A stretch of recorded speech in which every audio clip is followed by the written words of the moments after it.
rap battles in history. The Missouri Compromise.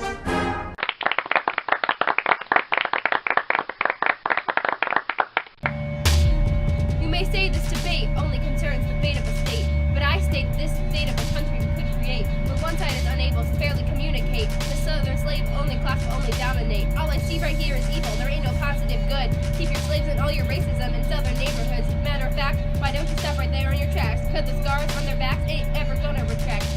Let's bandage the bondage and call in Tallman. Rufus King says we're given the power as Congress to judge whether or not to prohibit these men from distress. We need the creation of fair legislation to listen to advocates of slave liberation, like William Lloyd Garrison and Douglas's life narration. Their sentiments silently cement with many of abolition. Though they may claim it isn't their position, our words and our documents will be our ammunition. To end the expansion of bondage without condition, we strive to fix this American condition. It's our mission, no remission, to fight a competition of attrition, bring the stream to fruition. I ain't no optician, but I see the prosperity that fills our future country shining bright from sea to sea. Don't manifest our destiny till we confess to our misdeeds. Don't buy into the purchase with such swift rapidity. Missouri needs a fair say in its own destiny, and the northern states need representative equality. I ask you, Congress, think with clarity. We will go into prosperity as a nation full of disparity. I hope that we will go forth with this solidarity and remove this ancient barbarity, one that could compromise Missouri and our whole country. 'Tis of thee, sweet land of liberty.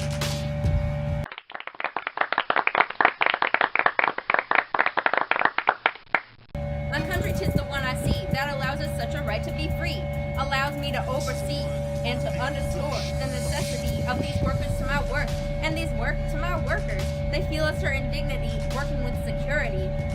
The paternalistic relations are felt in ubiquity. Slaves wouldn't even hesitate to challenge such authority, like a father to a son, a master to a slave. As is not a question of morality, since slaves will unlikely misbehave or run away in any way when we give them a home to stay. I defend the plantation owner mentality in this question of morality and assert the constitutionality and the help to the economic cycle with the slave system ring. Our Congress can only listen to one thing, that is kind, and crops that grow for all our economy. I can see pretty clearly all of the positive good. Calhoun has it right here, and we haven't got the right here to make amendments for what isn't broken. We will fall into despair and go into new territory scared and unprepared with workers who aren't there. We need to be aware that bondage truly is fair. In defense of my morality, we treat our slaves with certain dignity. The paternalistic relations and our close communications with our slaves show nothing for which we should be forgave, and the expansion of this institution seems to be a fair solution, and the only right conclusion for slavery's inclusion to prevent economic confusion as stated in our Constitution.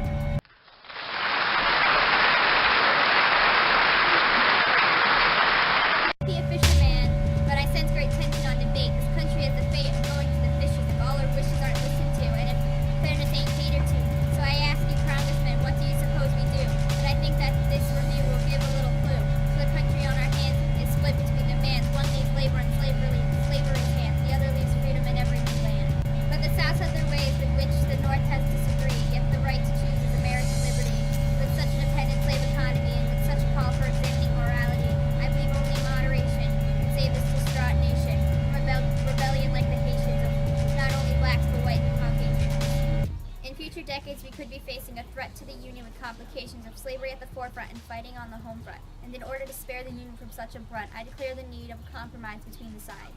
To bide some time and push back the time and reduce the issue inside, or else we prepare for two sides to collide. I propose a conclusion to prevent state dissolution, to preserve our fragile union. Let's balance the power king, the slave, and the free, but by mainly admitting the states of Maine and Missouri. The 12 and 12 bounds with no monopoly, and with the 36-30 above free and below slavery will reestablish prospects of prosperity. With a temporary system we can't rely heavily, for with the too much stress the fractures fail fatally. Just a few words of the wise, keep us unionized. It's a surprise, you just got compromised. Famous rap battles in history. The Compromise of 1850.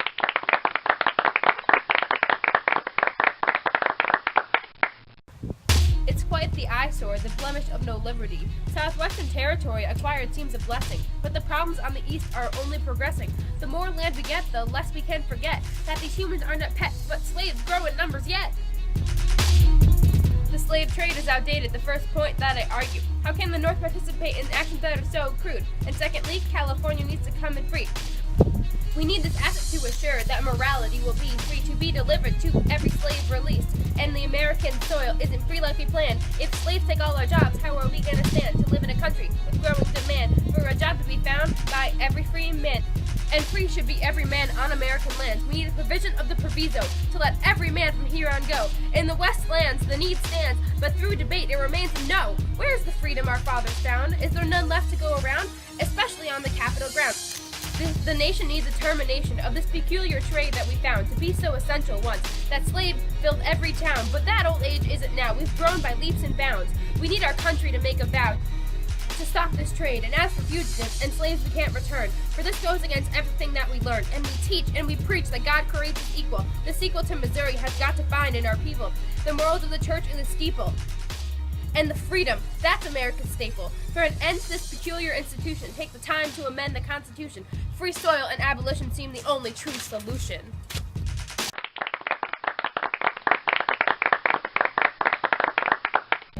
California has grown in power. The gold rush brought many miners, but this issue isn't minor. As the state's population expands, so do the residents' demands for slavery to be banned. And the question of the western lands also continues to stand as Louisiana is used. So what method do we choose? Folks who got something new to pursue, but from which point of view do we conclude to use in this view? We should listen to Calhoun and make sure we do include states' rights. It's only true. And if I might say, the fugitives, we need to keep at bay. We are entitled to our property no matter where it may stray. We know the North is not okay with such delay to their hopes of banning bondage. But banning bondage will only begin to rip off the bandage that keeps the state together, so be sure to fulfill a slavery advantage. We oppose the free states, and for future debates, we want to keep decisions left to delegate, and not force one side to elevate themselves above the other, and the balance will not be buffered. Missouri wasn't enough to keep us out of misery. We never will pass an anti-slavery bill. It will sit on Capitol Hill until some of our wishes are fulfilled. Don't forget the indecency of destroying a great economy that could flourish from sea to sea. Beware of state autonomy when we don't get our way. Secession is in the air, much to the Union's dismay.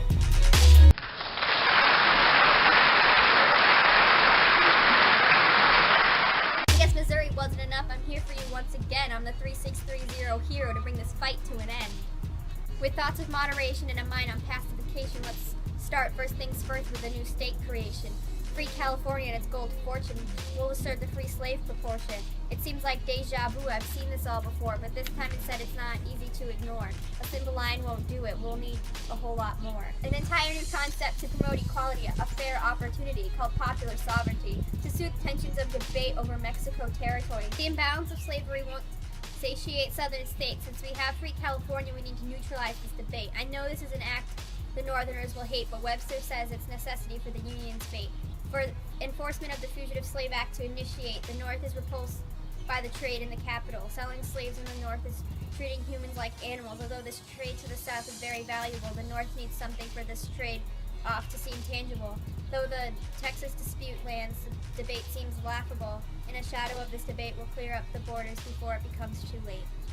Law won't pass the sides to be defiant to some laws and not the others, so I'll bring in our little giant. Douglas will help us to pass the omnibus, and this will be my great comeback, by breaking into little legislations, not one tall stack.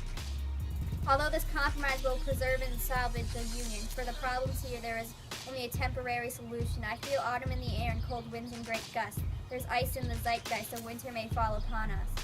The future will bring more to venture across, and in the venture, the vultures over dead bodies, and of those tortured in the name of a culture, split because of those workers in the orchards. The divisive issue is no cause for delay. We're bound to see secession someday. But if I may, I have to say, again I save the nation from throwing it all away. If only for a decade, Clay is back to save the day. Famous rap battles of history. Henry Clay versus Andrew Jackson.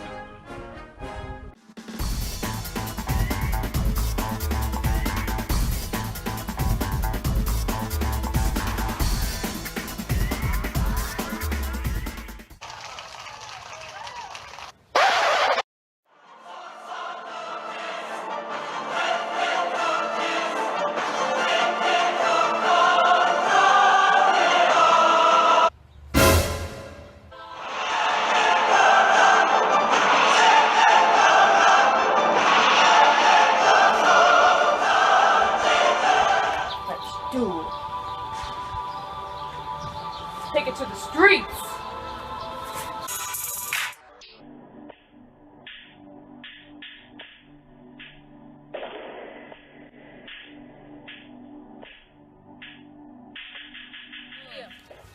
Come at me, brethren. Jesus. Hey, Clay, I see you that kept your compromise at bay. I'm the rhyming ghost of Jackson, for my lively beats make way. Don't mean to pull a burr, but I feel it's time we duel. Prepare your rhyming books, cause it's time you go to school. Jackson up in here, about to set the record straight. I'm afraid you won't be able to compromise on this debate. My temper has no tolerance for you sealing my election, for which I won the mandate of the public's affection. That agreement was corrupt, and my anger has erupted, but the bargaining you've done has mounted to none. You have no grasp on the presidency, look who ended up on top. Pretty sure I'm number one, didn't let that ball drop, unlike you. Gonna run for president till you die at 75. You think that after a while, an old man like you'd resign, but I'll be fine, knowing my candidacy was a success. And you have a darling nickname for such a political mess. Your plans for taking my office, for which teaming was so cute, hoping I'd veto the bank, but guess who didn't get a boot? You meddled in my life and received no achievement medal. My nemesis, I'm proud to call you, you're quite an evil devil. You think that you're so cool, you great pacificator. With your Whig party you seem simply like a hater. Let's see what you have to say now, try not to wig out. And when you lose this duel, be sure to hide your pout. Clay Jackson, 2, 1-on-1. Let's go. Jesus. You may have broken it down, but watch me break this up. I always get the last say. I'm a compromise, but I don't give up. Indian removal is going there. I hear. How can anything be bad when it's called the Trail of Tears? I support the civilized tribes, but you take their land inhumanely. I may have taken Adam's bribe, but what we're bargaining lands me. Recall both those years, 1820 and 1850. The compromising king. A fact everyone agrees.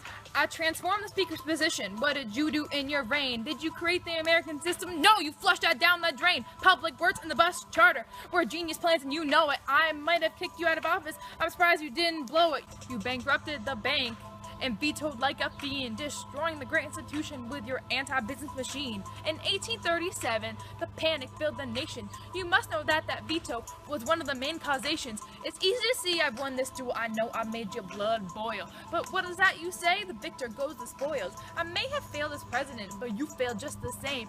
You're the sad, washed-out war general with a boring old nickname. Clay out.